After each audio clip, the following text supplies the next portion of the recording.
He's a chomo. Chomo Moody. Chomo Moody. That should be his name. He's flabbergasted. You can't even say anything.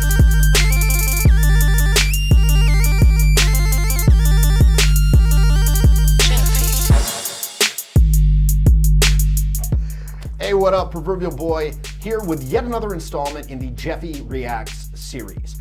Today, my son Eli and I are going to be reacting to the Showtime television program Californication, starring David Duchovny as Hank Moody, a Charles Bukowski-esque author who gets into a variety of sexual hijinks and is essentially, the character is essentially this extremely witty, super suave, chill dude.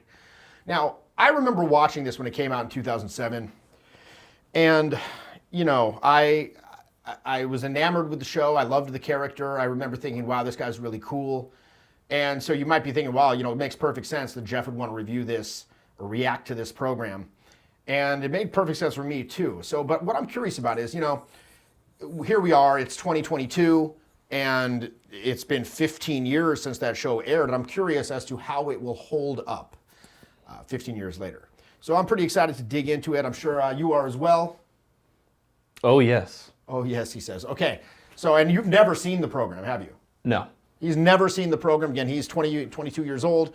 So when this show came out, you were like 7. You wouldn't even understand it anyway. So we're gonna have a fresh perspective, and we're gonna have an elder perspective, a re-perspective. So having said that, let's get right into it, shall we?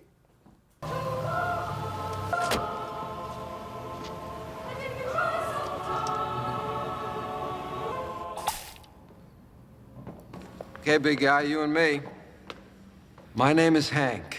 Hello, Hank. Is there something I can help you with? What about a blowjob?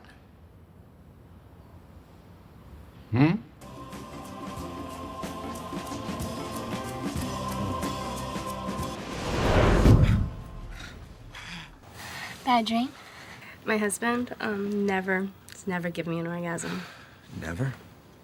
Ever. Does he, go downtown? Yes, he has. But he made me take a shower first. Hey, what the fuck was that? That would be my husband. Oh, okay. Well, maybe I should hide under your clit. He'll never find me there. Hey, you! Oh, you gotta be kidding me! What are you, like 60 or something, bro? Yo, K-Fed, the little man in the boat? He's up here.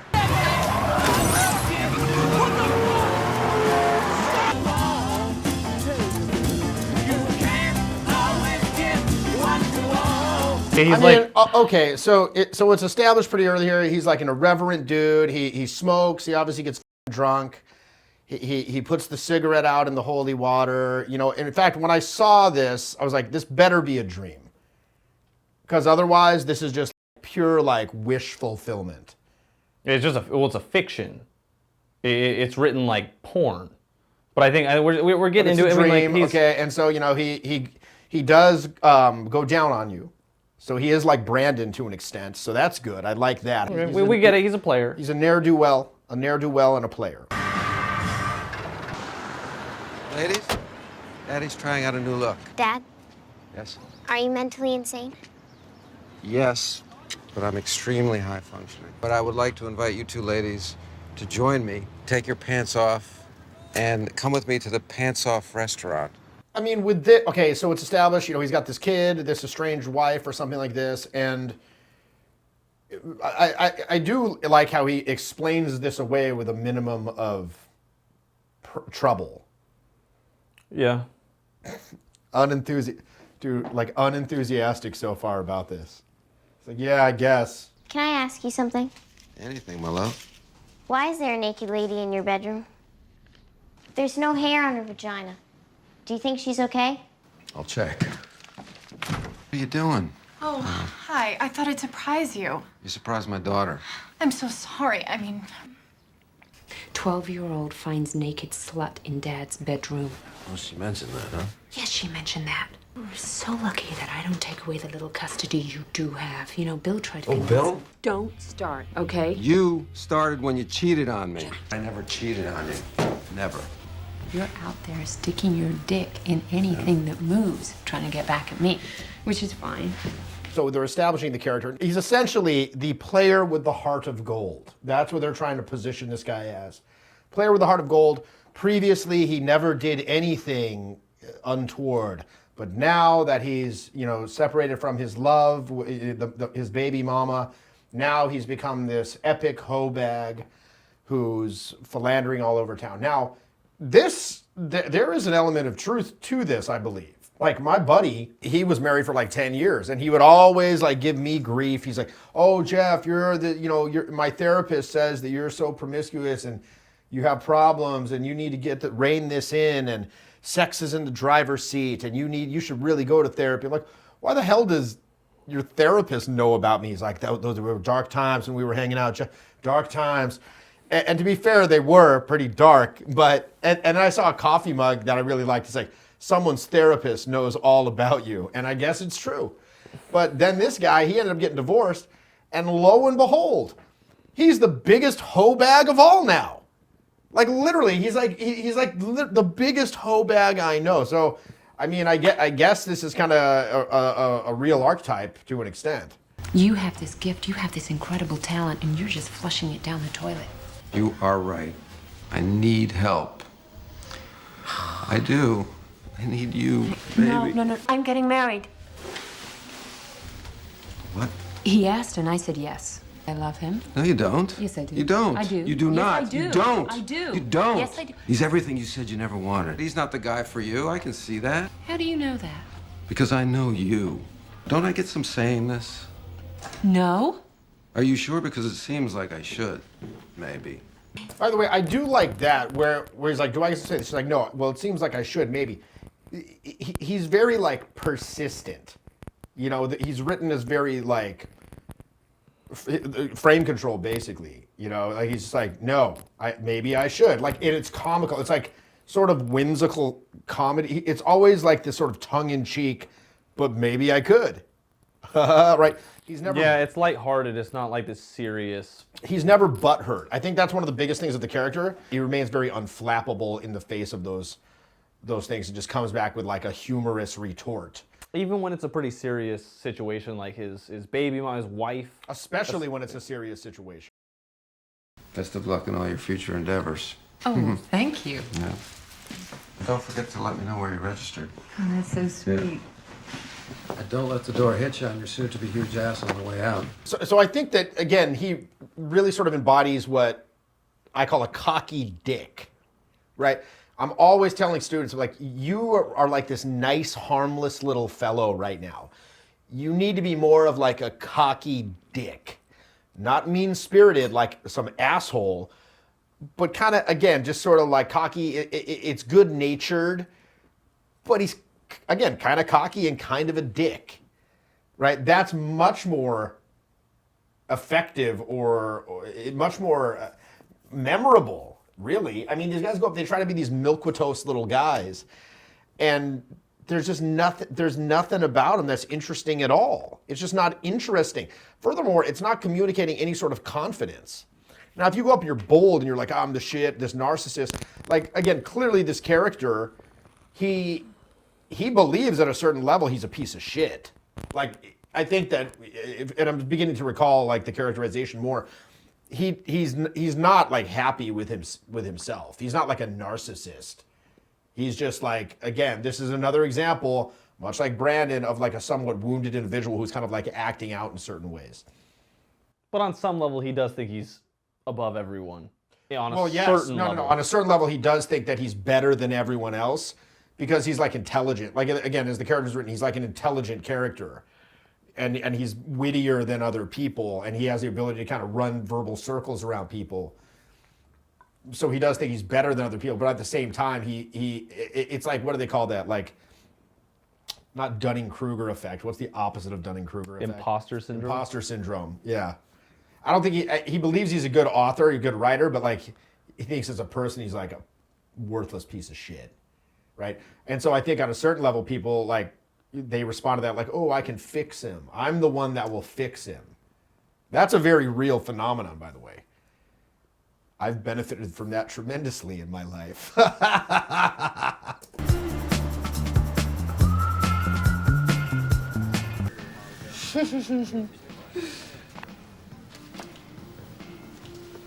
name is Hank.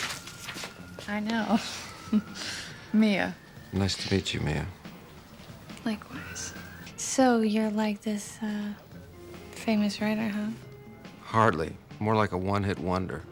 Well, now I'm definitely not going to sleep with you.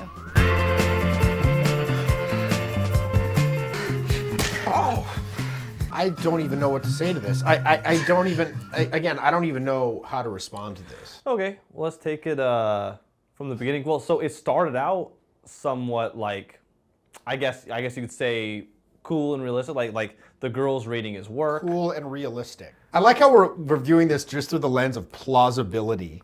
Like, you know what I mean? Like, because again, for example, when we watched the Shame film, I believe that every single scene in that film was plausible. Not only did we believe it's plausible, but we went out and made it happen. Yeah. So far, this seems like happenstance. You know, like, oh, it's kind of right place, right time. You know, he's at the bookstore, he gets recognized and ends up having this tryst with this person. I mean, I guess it's plausible. Like, plausibility rating on a scale of 1 to 5 Brandons, how many Brandons does this get? This gets, for me, about a 3 out of 5 Brandons. The thing that kind of bothers me about this is the average person can't derive a lot of utility from this. And I think this is still kind of setting up the character. He's kind of famous, he's a player. But the thing that, like, makes me cringe is she punches him during sex. It's like, ooh, that's crazy. Oh, that doesn't normally happen. Ooh, how crazy of a thing. Well, I think that it's revealed later. From what I recall, it's revealed later. There's a kind of a reason for this. But anyway, 3 out of 5 Brandons on this. So, Hank, Meredith. you're a writer. Once upon a time I was, yeah. Well, have you written anything I might have read? Well, that depends on whether or not you read, Meredith. I gave man birth to a weighty tome called God Hates Us All. It was subsequently turned into a movie called A Crazy Little Thing Called Love. I loved that. Swell. That was such a sweet movie. You liked it? Wow. Congrats, Hank. Meredith, tell me about yourself. I don't know, Hank. You seem to have me all figured out. Why don't you give it a try? No. Yeah, why don't we order a little something? Some wine, maybe? Okay. I think you were born in the valley. Nice part, though. You didn't want to stray too far to go to college, so you went to USC. You had a serious boyfriend in college. You broke up right after. He married the next one. You had a string of bad relationships. You put on some weight. You looked around and you saw all your friends starting to pair up and get married, so you decided you should lose the weight. You joined a gym. You got addicted. Maybe you did a little running. But what you really want to do is sit at home on the couch with some poor sap watching reality TV while he watches you get fat again. Okay, Hank. Now, you're giving me that look. Right now, look like I finger banged your cat. But what you really think is if I manage to get out here in the next 10 or 15 minutes, I can still make it home in time to watch America's Next Top Model. This is like an incel. This is an incel's fantasy. Yeah, this is an incel's fantasy. This is basically like some kind of red pill fucking rant, which I don't know why would they even include this? There's no need for him to even do anything remotely like this. Like, why? Just because he's damaged? He's so damaged he has to lash out at others? What do you think? I mean, again, this is your first time seeing this. Again, I used to, like I said, when I watched this back when I was younger, I thought this is super cool. But now I'm like, dude, what is this guy doing? He's like, it seems like a butthurt pussy.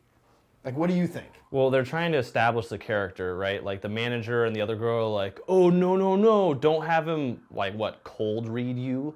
Like the fucking, you know. Yeah, okay, don't have him, like dissect your... like, because he's just so goddamn good. Yeah, he's that so he's good. he's just gonna tear you apart, sweetheart.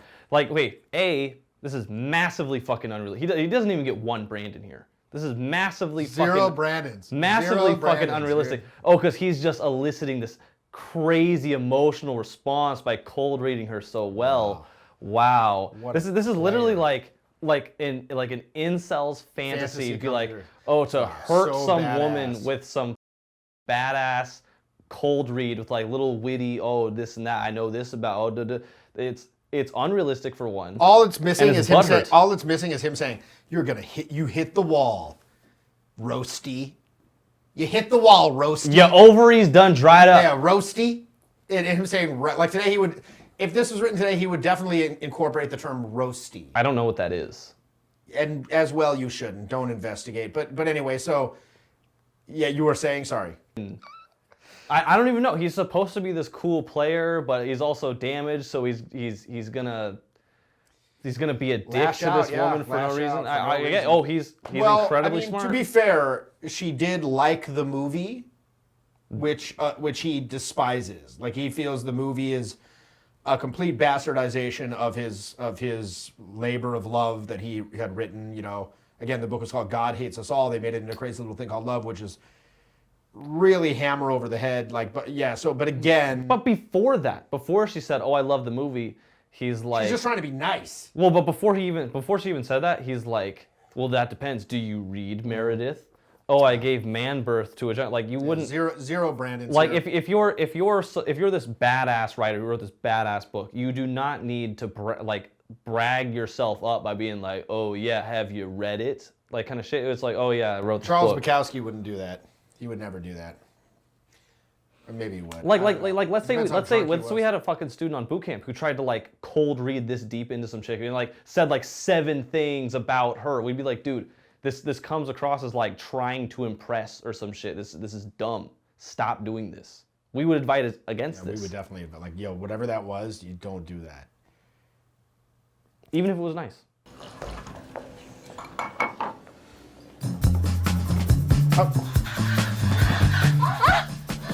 This is stupid as hell. This is -1 Brandon's. Like, oh, and then all of a sudden, his friends leave him, and then some lady's like, hey, buddy, and they just like this is ridiculous. This is ridiculous. Like he makes massive social errors, and then some girl sees it. Brandon's him. This is ridiculous. This is pure wish fulfillment for fucking losers. I'm not like, honestly, I don't know if I like this thus far. Like, I don't know. I guess we'll see. Yeah, well, you've always been a walking id, Hank. Which, oddly enough, is the title of my next novel. I want you in my life, Hank. Oh, because you're still in love with me and you want to have like 10,000 more of my babies. Like it or not, we're tied to each other for life. Yes. Minus the obvious Sexual benefits. You seem to have that pretty well covered right now. Oh, we were great once, and you know it. Hank.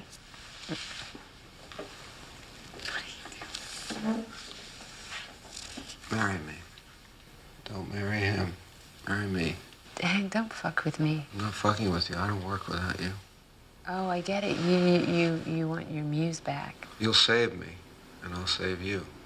I fucked up. I think we fucked up in matters big and small, and I never asked you. I'm asking you now.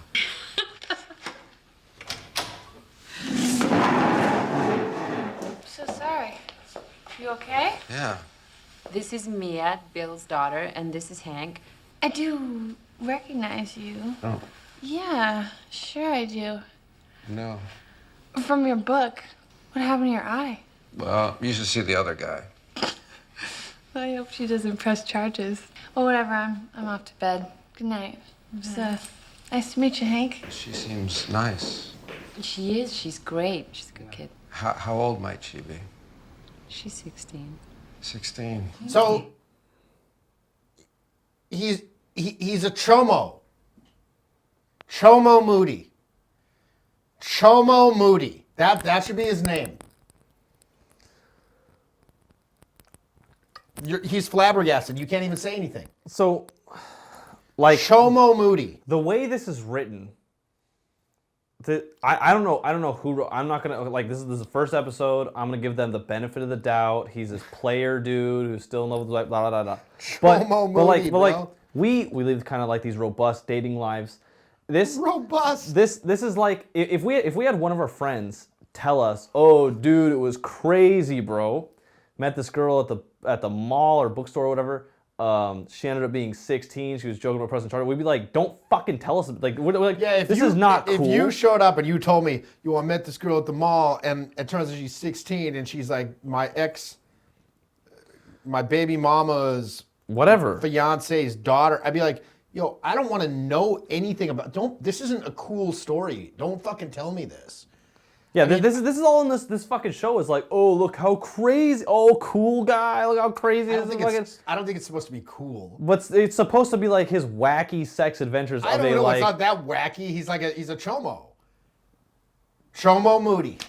He's a child. He's a chomo. He's a child molester. So okay, well, this was my inspirational hero, I suppose. No, he was fooled. Ostensibly, he was fooled by the vixeny temptress. Okay, we're still like the Lolita, Nabokov book. We're still giving him the benefit of the doubt. You know, this actor is clearly older than 18. You know, she looks clearly older. She's older. The actress is clearly she looks of age. We're still giving him the benefit of the doubt, but he has earned the nickname Chomo Moody. He has earned the nickname otherwise. Chomo Moody. And for all of our hero Brandon's flaws, he ain't no Chomo. Chomo Moody, on the other hand, I'm not sure. I'm not sure about all this. I miss the air so much. I miss my wife. On such a timeless life. I'm a rocket man. Rocket man. Burning in his future of hair. I did get a little goosebumpy there. You know that song Rocket Man by Elton John. I do remember watching this show, and again that song is reprised later, where he's gone so far outside of like normal sexual behavior, and he has so much abundance that he can no longer return to much in the same way as our boy Brandon. He cannot face real intimacy, or he's at a point where he wishes he could. But he's so far removed from it now that normal people can't even relate to him. And again, this is something that I personally struggle with. It's almost one of the hidden downsides of becoming successful at this. It's like you have so much abundance that when you do want to get serious with someone, they don't even believe you.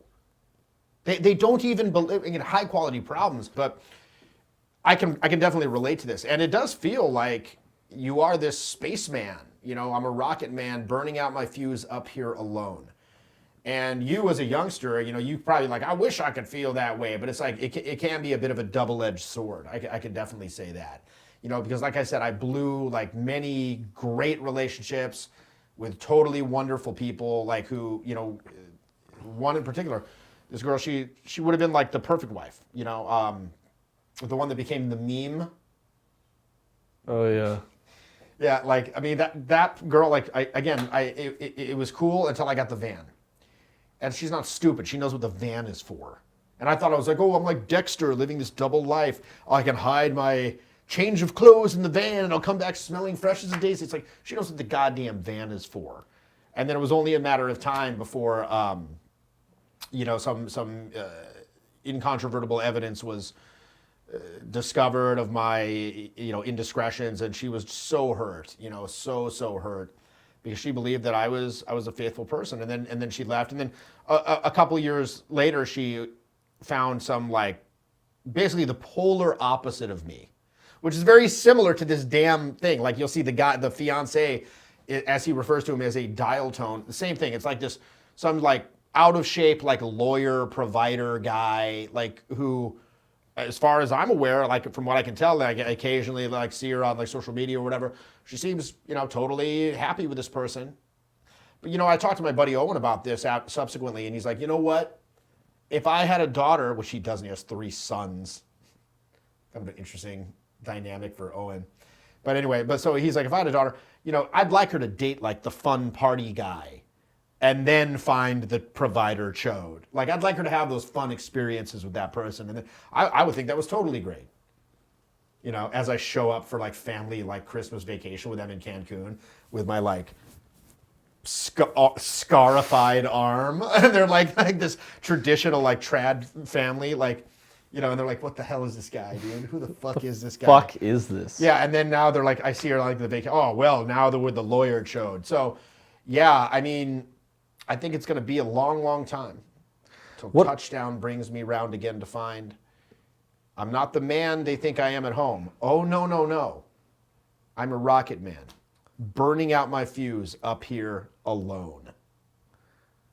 What I think about this is I'm going to give this the show the benefit of the doubt and say that they're just kind of setting him up, kind of showing us, okay, he's a player. He lives this dating life of massive abundance. He's still in love with his ex-wife. He's a great dad. He's got all these girls. He's got all these girls jumping all over him, but he's willing to fucking depart with that at any moment. He'd give it all just up to go be a good family. dad and a good husband to his ex, not wife because he didn't propose to her, but essentially his ex-wife. I'm gonna give the show the benefit of the doubt. We haven't seen any interactions worth really breaking down though, as far as charisma goes. Absolutely not. We've simply seen him be a dickhead and an incel and a chomo. An incel. We've seen him be a dickhead, an incel, and a chomo. So honestly, I think this is something we can make. I think we could make a little series of this. I think we will make this an episodic reaction series, and so we'll get to these little by little. But for now, I don't know. I'm giving it honestly like 2.5 out of 5 Brandons, and yeah, incel Chomo Moody. So we'll see if Chomo Moody captures our hearts going forward. But thus far, I find him quite reprehensible. The way I would put it is it's a real archetype, but no actual action to back it up.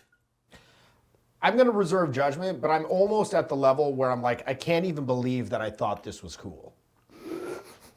Do you know what I mean? Like, why did I think this was cool?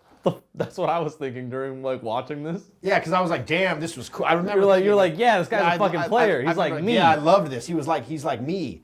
He's like me. He's like this witty writer guy who's like super awesome and like always unfazed and has these Oscar Wilde like retorts, and witty repartee and bon mots.